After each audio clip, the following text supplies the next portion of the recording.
Hello friends, very good morning to everyone.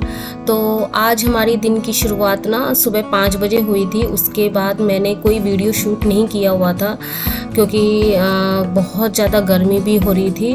तो फिर मैं लेट ही उठी थी, तो मैंने सोचा कि मैं जल्दी से पढ़ने बैठ जाती हूँ। तो फिर मैंने बस थोड़ा सा सुबह मॉर्निंग में ओनली 1 आवर ही पढ़ी थी।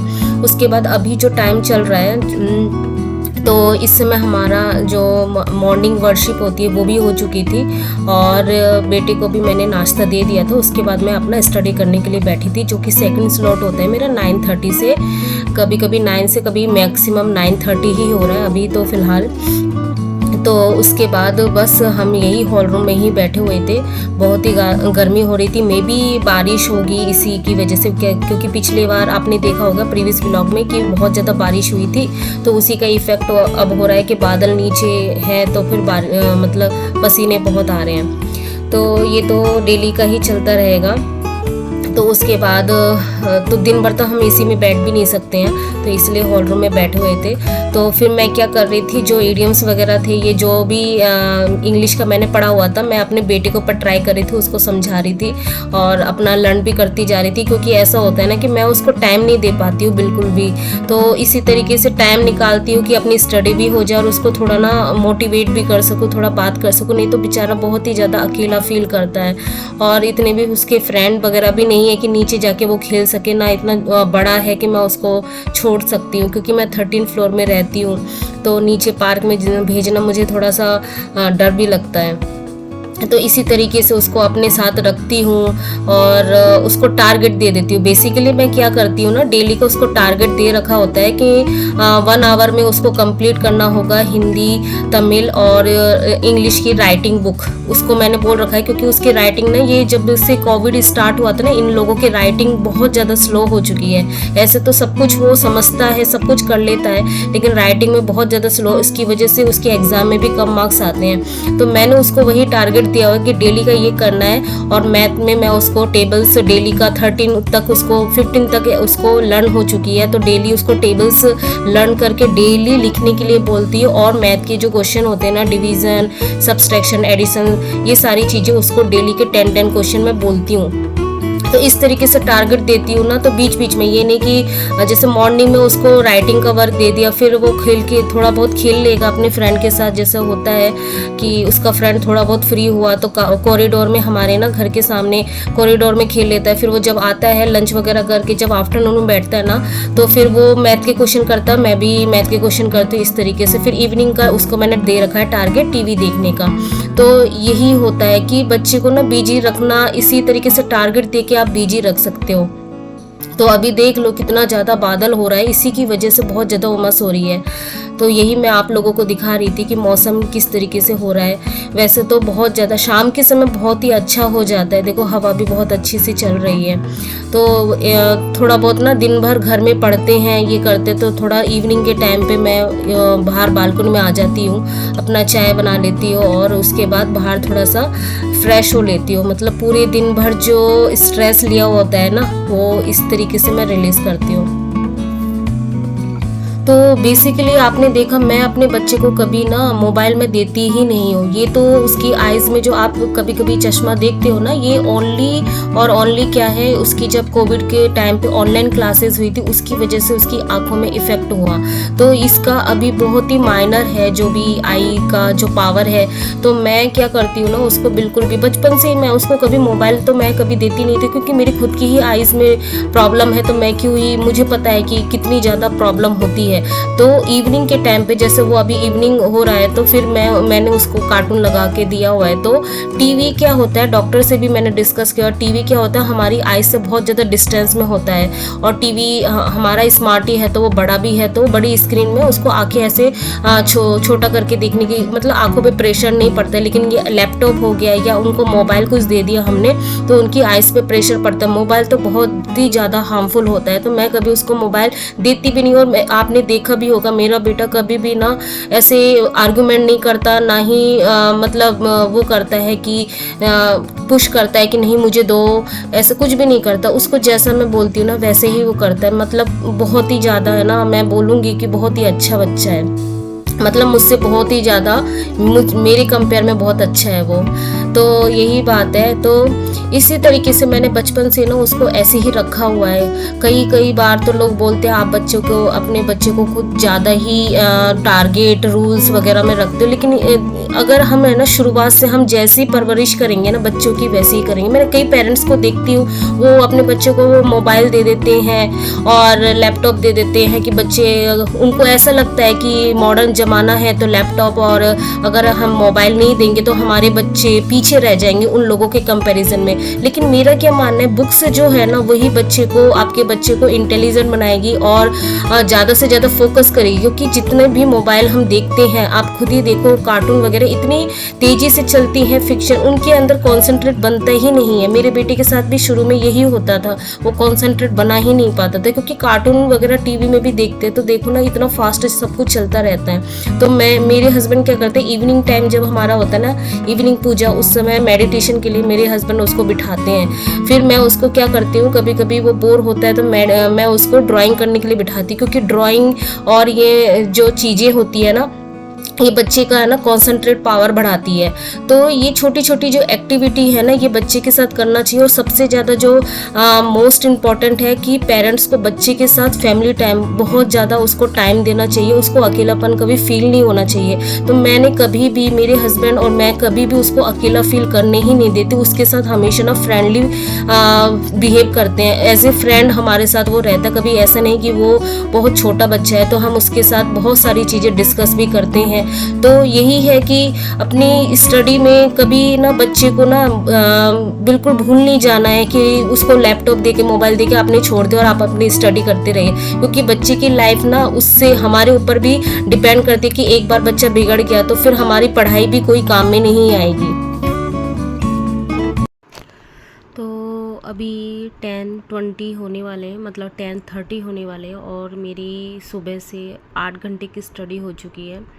एक्चुअली 10 बजे ही मैंने अपना फिनिश कर लिया था स्टडी, और मैं और भी कर सकती थी बट पता नहीं आज मैं कर नहीं पाई। एक्चुअली मन ही नहीं लग रहा, पता नहीं दिमाग में ना बहुत सारी चीज़ें चल रही हैं। फिर कभी कभी ऐसा होता है ना कि आपका मन जो है डाइवर्ट हो जाता है कि कैसे करे, क्या करे, कुछ समझ में नहीं आता। बीच बीच में ना कभी कभी ऐसा लगता है, और इसी की वजह से आज ना मैंने वीडियो को एडिट भी नहीं किया। तो और बहुत सारी वीडियो, बहुत सारे पेंडिंग है। तो फिर मैंने सोचा कि ज़्यादा फिर मैं ओवर थिंकिंग करूँगी तो उससे बेटर है कि टाइम पे सो जाते हैं। और कल के लिए मैंने अभी बस यही सोचा हुआ है कि कल के लिए अभी से मैं 10 मिनट में अपना नेक्स्ट डे क्या करूँगी उसका मैं बना लूँगी, क्या क्या टारगेट है। तो फिर जाके थोड़ा सा ना मोटिवेट लगेगा सुबह मॉर्निंग में उठने का। नहीं तो ना, ये मैंने देखा हुआ है कि अगर रात में मैं बना के रखती तो सुबह में मुझे पता होता है क्या करना है नहीं करना, तो थोड़ा सा ना डाइवर्ट मन कम होगा। क्योंकि ऑब्वियस सी बात है, हम डेली एक ही चीज़ कर रहे हैं तो हर दिन एनर्जेटिक नहीं रहेगा, हर दिन हम मोटिवेट नहीं रहेंगे। कभी कभी ऐसा फील होगा, लो फील होगा, कभी ऐसा लगेगा कि क्या ही हम कर रहे हैं, क्यों कर रहे हैं। मन में बहुत सारे ना सवाल आते रहते हैं, क्या हम पढ़ रहे हैं तो इसमें से आएगा नहीं आएगा, क्या ये रिलेवेंट है, इररिलेवेंट है, मतलब बहुत सारे मन में क्वेश्चन आते हैं। तो ये सारी ओवर थिंकिंग से बचने के लिए या तो आप सो जाओ, कि जिससे दिमाग को रेस्ट मिलेगा, फुल एनर्जी के साथ वो काम करेगा। मे बी ये हो सकता है आज मैंने कंटिन्यू स्टडी किया। क्योंकि आज हुआ क्या, मैं बताती हूँ आपको। सबसे पहले टारगेट ही बता देती हूँ। तो आज सुबह मैंने जनरल मैथ, आज सुबह नहीं इवनिंग में किया था, सॉरी, ये 1 आवर ही किया मैंने। इंग्लिश मैंने मॉर्निंग में किया था हाफ एन आवर्स, और अर्ली मॉर्निंग में मैंने किया था 1 hour. Solar system only 1 hour ही किया, और हिंदी में मैंने हाफ आवर किया। और रीजनिंग मेरी नहीं हो पाई। एक्चुअली जो हमारी जो लाइव क्लास है वो सुबह 11 बजे से होती है, ठीक है। तो मैं अर्ली मॉर्निंग 4 बजे नहीं उठ पाई थी, 5 बजे उठी थी। तो उसकी वजह से भी थोड़ा लो फील कर रही थी कि टाइम पे नहीं मैं उठ पाई। तो ओनली मॉर्निंग में ना मैं 1 आवर की स्टडी हुई थी। फिर उसके बाद घर के काम करके, जैसे आपको पता है सेकंड स्लॉट मेरा 9 से होता है। तो उसके बाद मैं ओनली 2 घंटे स्टडी कर पाई, जो ये था इंग्लिश और हिंदी। इन दोनों को, और इसका थोड़ा बहुत रिवीज़न किया था। और मैंने क्या है, मुझे पता था कि एक्चुअली मैम ना लंच के लिए मुझे टाइम नहीं मिलेगा, तो थोड़ी बहुत प्रिपरेशन उस समय मैंने की थी कि लंच के लिए, क्योंकि फिर भी मैम ने आज 11 से 2 बजे तक कंटिन्यू 3 घंटे की क्लास ली। तो अगर मैंने इस समय थोड़ा सा अगर मैंने प्रिपरेशन नहीं किया होता तो फिर तो आज तो बैंड ही बज चुकी होती। तो 3 घंटे की लाइव क्लास थी। उसके बाद जो नेक्स्ट क्लास थी, सर की क्लास थी, वो 3 बजे से थी। तो मैंने फटाफट खाना वाना लंच वंच किया, उसके बाद मैं सो गई थी। उसके बाद में पता चला कि सर ने डाला हुआ है SMS कि आज लाइव क्लास नहीं होगी, कुछ उनका इशू है, उसकी वजह से। तो मैं ज़्यादा देर ना रेस्ट नहीं कर पाया, उसकी वजह से मैं ना बहुत ज़्यादा हेडेक हो रहा था मुझे, तो मैं स्टडी नहीं कर पाई। फिर भी मुझे लग रहा था कि करना चाहिए, करना है, तो मैं उसको पुश कर रही थी, उसकी वजह से ऐसा हुआ। तो फिर उसके बाद मन कुछ कर नहीं रहा था, तो फिर मैंने लिमिट और डेरिवेटिव ये किया। और जो मैम ने जो पढ़ाया हुआ था ना, ये मैंने लिखा नहीं, मैम ने जो पढ़ाया हुआ था उसका हाफ एन आवर मतलब थोड़ा बहुत मैंने उसको देखा था। तो यही आज का दिन था। तो इसीलिए 8 आवर्स की स्टडी मैं बोल सकती हूँ, ज़्यादा कुछ हुआ नहीं। मेरा टारगेट आज सच में ऐसा था कि 10 आवर्स पढ़ना है मुझे, लेकिन वो हो नहीं पाया। चलो कोई बात नहीं, लेकिन पुश तो करना पड़ेगा। तो जो भी हो, आज का दिन ये हुआ, आज ये एनालिसिस हुआ। तो अभी मैं क्या करूँगी, अपना टारगेट बनाऊँगी और प्रॉपर तरीके से मुझे करना है अब काम। अब ये भी सोच रही हूँ मैं, क्योंकि अब तो मैम मतलब ये जो हमारा ग्रेजुएशन पोर्शन है 3 आवर्स की मैम की रहेंगी, 2 आवर्स की सर की रहेंगी, 5 आवर्स तो ऐसे ही चले जाएंगे। फिर उसके बाद उनका रिवीजन भी करना पड़ता है, फिर जो आपके जो प्रीवियस चैप्टर उनका भी प्रैक्टिस करना पड़ता है। मैथ तो बिना प्रैक्टिस के हो ही नहीं सकती। तो आपने अगर टॉपिक छोड़ दिया, आपने क्वेश्चन की प्रैक्टिस ही 1-1.5 घंटे नहीं की, तो यहाँ पे ना ये पोर्शन ज़्यादा मेरा ले रहा है, और मुझे देना भी पड़ेगा टाइम, क्योंकि पार्ट 2 में अगर 40 से अब आपके हुए नहीं तो आपका पार्ट 1 चेक भी नहीं होगा। तो यही मन में मतलब थोड़ा ना डिस्ट्रैक्शन इसी की वजह से हो रहा है कि मैं कैसे करूँगी। माइंड में ये था कि ये क्लासेस जब ले रही थी ना, मेरे माइंड में यही चीज़ें चल रही थी कि अगर 5 घंटे अगर मैं ओनली इसी में लाइव क्लास में चला जाएगा, मैं सेल्फ स्टडी कब करूँगी। तो इसीलिए मन में ना थोड़ा सा वो था कि कैसे क्या करना है, एक नई परेशानी ये आई कि कैसे क्या करना है। तो अब मैं ये सोच रही हूँ ना कहीं हिंदी और रीजनिंग को मुझे बाईपास करना पड़ेगा, किसी एक सब्जेक्ट को या इन दोनों को ही छोड़ना पड़ेगा। और ऐसा कर सकती हूँ कि सैटरडे संडे फिर इनको ले लूँ, क्योंकि बाकी सब्जेक्ट इनका रिवीजन ही होगा, इनको तो लर्न नहीं करना पड़ेगा। तो 2 घंटे इनके स्पेशली इनको निकालने के लिए कि 1 घंटा इसका और 1 घंटा इसका, सैटरडे संडे इन दोनों की प्रैक्टिस, क्योंकि मेरा हिंदी तो मैक्सिमम हो ही चुका। जो भी हो मैं देखती हूँ, अभी तो कुछ पता नहीं कैसे क्या करेंगे। आज तो खैर सर ने क्लास नहीं ली तो उसका टाइम बचा, लेकिन मैंने स्टडी तो की थी ना, क्योंकि मुझे वो जब सर लाइव क्लास नहीं लेते तो हमें अपना तो प्रैक्टिस करना पड़ता है। प्रीवियस जो भी सर ने कराया तो उसका रिवीजन करना पड़ता है, क्वेश्चन बहुत सारे होते हैं, उसको प्रैक्टिस करनी पड़ती है।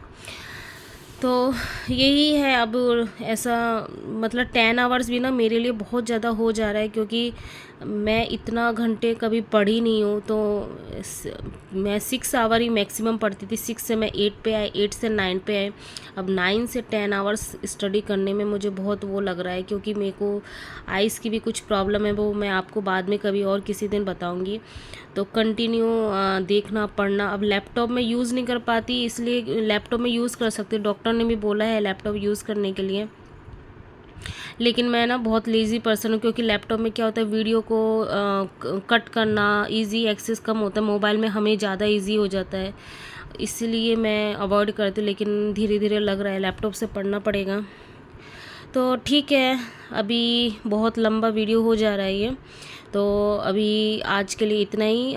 मिलते हैं नेक्स्ट ब्लॉग में। तो तब तक के लिए गुड नाइट, और आप भी अपनी स्टडी करते रहे। ये डेली का स्ट्रगल तो चलता ही रहेगा जब तक हमारा कोई सिलेक्शन ना हो जाए। तो गुड नाइट, बाय।